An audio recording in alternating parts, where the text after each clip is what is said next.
Said, I have always found that mercy bears richer fruits than strict justice.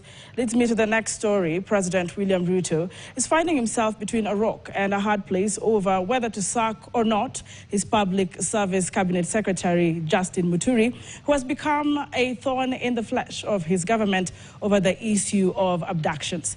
Muturi has continued to fire salvos against President Ruto's government, which he serves, raising questions why the president is reluctant to sack and also why the CS cannot resign if he is dissatisfied with the Kenya Kwanza administration. Our political affairs reporter Jeff Kurui interrogates.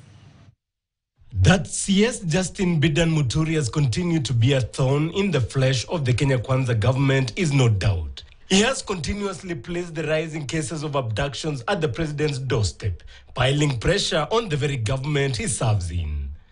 The buck must stop somewhere.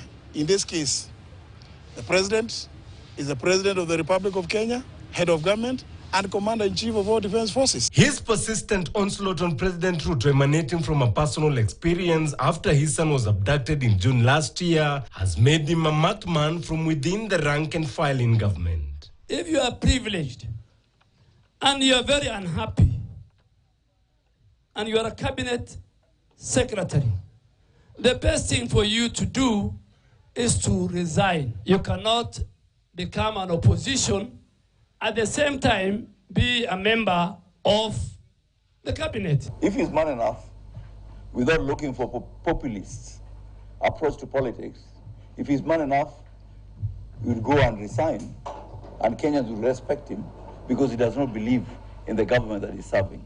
According to political commentators, the Muturi fiasco puts President William Ruto in a catch-22 situation. Politically damned if he fires him and damned if he doesn't. If you fire Muturi and you are Ruto, you are making him larger than he is.